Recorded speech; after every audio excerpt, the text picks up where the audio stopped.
pekerjaan, itu ya dijawab pertanyaannya. Pengalaman teman-teman selama kuliah atau pengalaman membuat sesuatu itu juga sangat berharga, bisa buat menambah referensi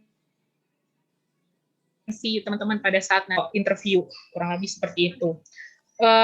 Kalau tadi kan di slide kalau mau jadi keluarga besar Kompas Gramedia, kami sangat menjunjung tinggi untuk punya pribadi yang baik ya. Jadi kita punya kayak nilai-nilai yang diutamakan gitu. Jujur itu udah paling penting. Kita ada kayak nilai perusahaan itu ada 5C, kita sebutnya ada customer delight, tadi kan menyenangkan hati customer, tadi ada tersebut, ada caring, ada credible tadi terkait dengan kejujuran, ada kompetitif sama kompeten. Jadi ya pinter nggak cukup, tapi kalau nggak punya pribadi yang baik, itu nggak akan bisa long last juga di perusahaan seperti itu. Dan itu biasanya terlihat pada saat interview, atau kalau misalnya nanti kalau di beberapa perusahaan pakai psikotes kayak gitu. Nah, tapi nggak usah parno atau jadi nggak pede gitu. Coba aja dulu gitu. Dengan lo semakin banyak sering interview atau nyobi, nanti ketahulah kebiasaannya kalau seleksi kayak gitu. Mungkin gitu kali ya.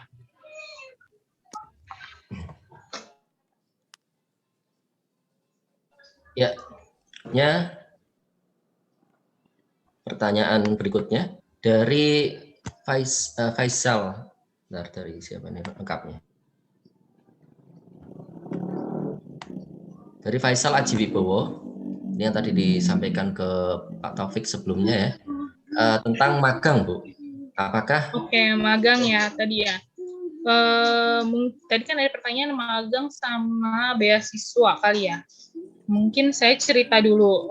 Mungkin karena kami punya kampus universitas sendiri, jadi memang kayak beasiswa gitu, kami biasanya kolaborasinya sama masih internal kampus gitu. Jadi memang belum ada beasiswa dengan kampus yang di luar kelompok Kompas Gramedia gitu. Cuman kalau magang, kami buka sangat lebar, mau dari kampus manapun juga gitu. Walaupun Kompas Gramedia punya kampus sendiri, yaitu Universitas Multimedia Nusantara gitu, tapi kita juga open buat semua kampus dan semua jurusan. Tapi memang kita sesuai dengan kebutuhan sih. Misalnya nih pada semester kedua tahun ini gitu ya, kami lagi ada garap-garap proyek terkait dengan data misalnya kayak gitu. Nah, itu kita buka magang untuk fungsi data, atau magang untuk fungsi product designer, atau developer, ya itu sesuai dengan kebutuhan aja. Kalau misalnya pas lagi nggak ada proyek, ya mungkin magang kita nggak bisa buka. Tapi kalau misalnya ditanya, hampir sepanjang tahun kami selalu buka magang sih. Dan tadi kan kami jelaskan produk medianya kami banyak ya. Mungkin kalau belum ada kesempatan di kompas.com, mungkin bisa buat di Grid atau di Tribun atau segala macam gitu. Jadi itu diiklankan di sosial media kami. Kayak gitu. Nanti buka aja di sosial medianya kami, sosial medianya kompas.com, IG-nya, atau kalau misalnya IG-nya HR kami ada jobskompas.com gitu. Oke, terima kasih, mudah-mudahan bisa terjawab. Selanjutnya pertanyaan berikutnya dari Febri Aji Rizky Aminuddin. Pertanyaan adalah bagaimana mengklasifikasikan sebuah berita itu adalah berita yang real atau berita yang hoax. Nah, ini yang lagi ngetren. Maksudnya gimana nih yang ditanya? Mungkin maksudnya seperti ini. Jadi ada suatu berita ya entah di mana, di sosial media ya, dari pihak Kompas sendiri itu mengklasifikasikan ini berita real atau ini berita hoax, itu bagaimana? Oh, oke. Mungkin aku cerita sedikit. Jadi ya sebisa mungkin konten-konten yang ada di kompas.com itu diupayakan dipastikan kebenarannya ya buat jadi berita gitu, dengan narasumber yang bisa terpercaya, narasumber yang sudah pasti. Misalnya kalau informasi dari pemerintah ya pasti dari pemerintah langsung. Kalau misalnya itu suatu peristiwa misalnya kayak kebakaran atau gempa bumi, ya kami pasti memastikan di lokasi. Kadang kan wartawan kami ada di mana-mana ya, kami memastikan di lokasi, juga memastikan narasumber kami, entah itu misalnya badan yang terkait, misalnya seperti itu. Nah, kalau misalnya ada berita kayak hoax, kita tuh biasanya ada cek fakta gitu. Jadi kita kerjasama juga sama Facebook, sama kerjasama sama Kementerian Informasi untuk memastikan ini adalah fakta atau hoax. Dan itu ada kanalnya khusus kami, ada kolomnya khusus kalau di kompas.com, itu cek fakta namanya. Nah, itu kalau misalnya teman-teman suka dapat informasi misalnya dari WhatsApp grup ya, itu sering banget kan ya dapat informasi apa. Nah, itu biasanya suka diverifikasi, nanti ada tim konten kami yang memastikan itu hoax atau fakta gitu. Itu nanti bisa cari informasinya di situ. Dan kami selalu mengupayakan beritanya tadi dong sesuai dengan apa namanya moto KG Media. Jadi ya kami harus tetap menjadi media yang terpercaya gitu. Setuju. Kalau yang keluar dari nggak mungkin ya, yang hoax. Andai kata misalnya ada berita yang disempurnakan atau diperbaiki, ya maksudnya ya namanya juga kami manusia ya, bisa aja ada kesalahan informasi yang didapat, misalnya seperti itu. Nah, biasanya kalau media itu kita ada hak jawab gitu. Jadi kalau misalnya kita sampaikan berita misalnya apa namanya si X di penjara, misal kayak gitu ya. Ternyata si X ini misalnya dia masih baru diduga menjadi terpidana atau baru mau ditangkap lah misalnya kayak gitulah ya.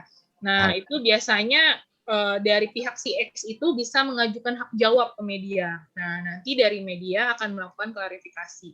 Jadi kalau misalnya dibilang beritanya pernah salah apa enggak, ya kami juga manusia sih, pernah lah mengalami hal itu. Nah, itu biasanya kami open dengan hak jawab namanya. Pertanyaan berikutnya, Bu.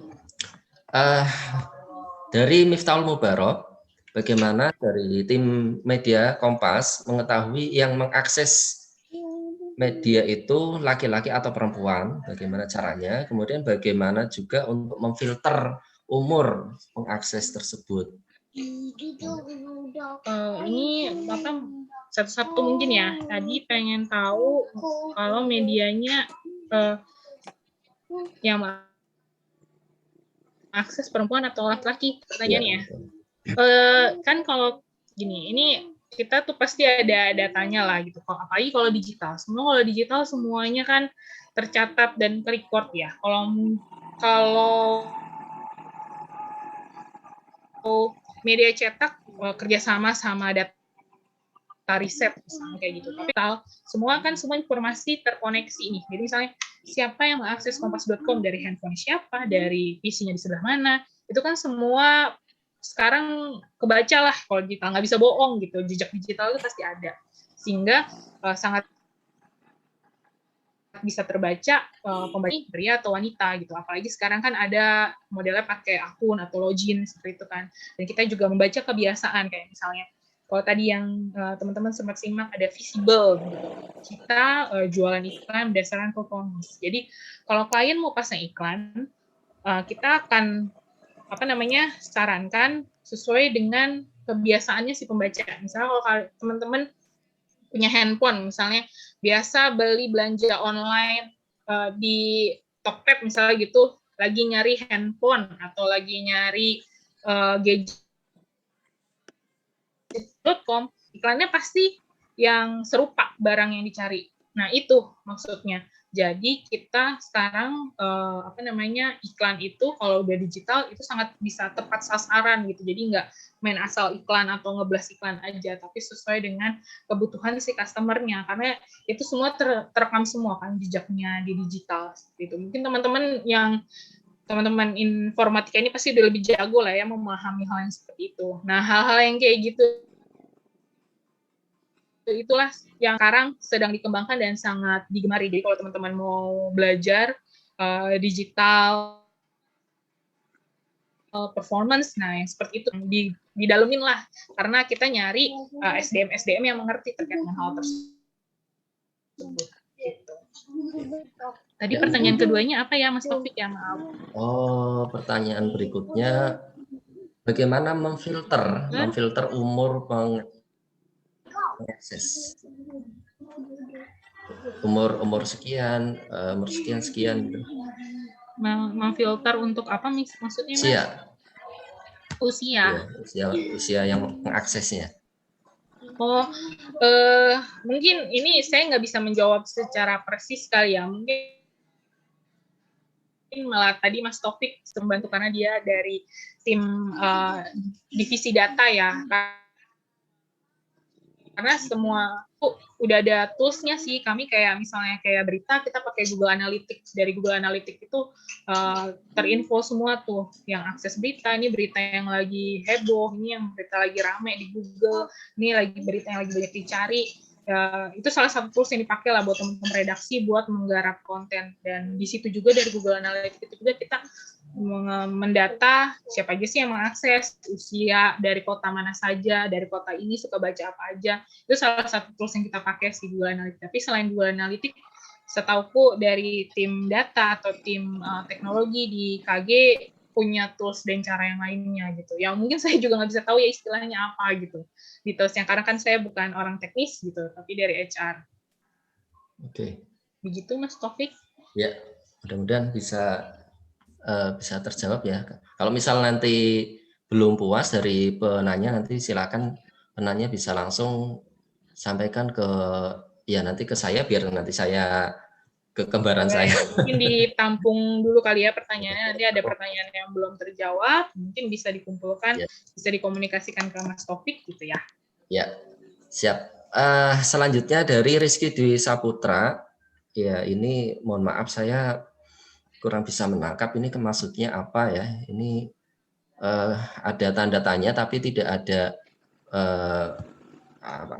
tidak ada kata yang menunjukkan ini sebuah pertanyaan.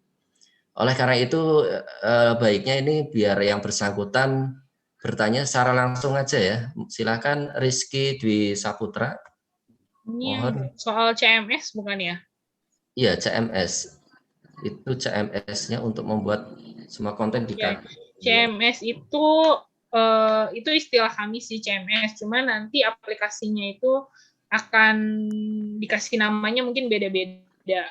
Kalau untuk di kompas.com, untuk naikin berita di kompas.com, kami akses lewat namanya KG Editor. Nah, nanti ada KG Editor kompas.com, KG Editor Tribun, KG Editor Grid, nanti dia akan punya sendiri-sendiri sih channelnya. Seperti itu. Tapi memang kurang lebih platformnya sama formatnya, template-nya sama lah.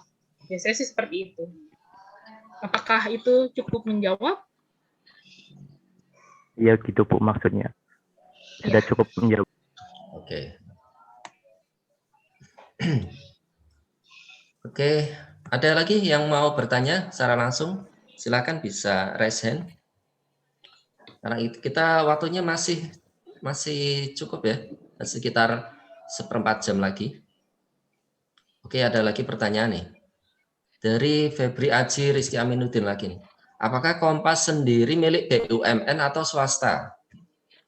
Oh, kami perusahaan swasta kok. Kan tadi seperti disampaikan di slide sebelumnya bahwa pendiri kami itu Pak Yakob almarhum dan Pak Ayong almarhum. Jadi ini perusahaan pribadi sebenarnya.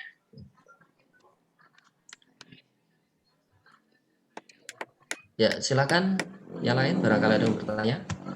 Ya, sambil nunggu yang lain, Bu, saya pribadi mau bertanya, Bu ya. Gini ya, jadi kan Kompas itu kan perusahaan yang bergerak di di media ya, media. Dan tentunya ada pihak-pihak yang nanti akan meng-share berita dan sebagainya. Nah, maksud saya gini, pertanyaan saya gini.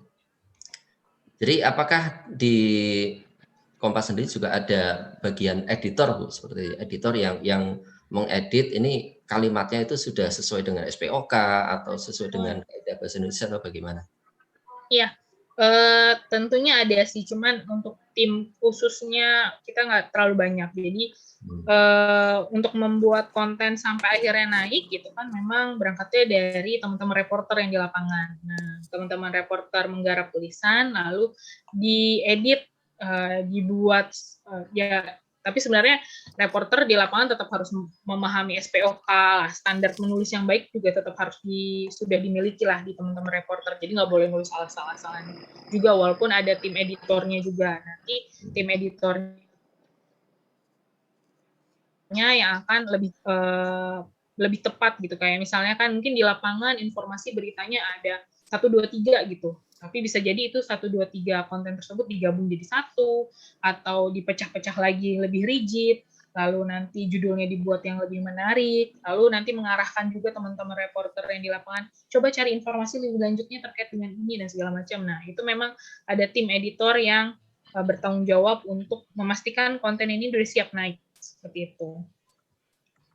Oke, berarti tidak mentahan ya Bu ya, tidak mentahan dari reporter.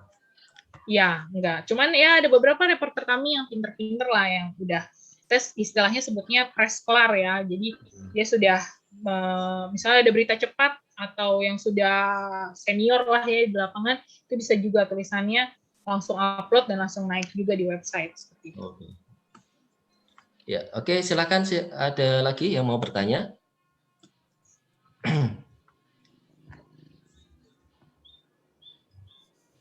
Oke, kalau tidak ada yang bertanya, ya sudah kita cukupkan saja untuk sesi kedua ini dari Bu Maharani ya. Mungkin ada sedikit yang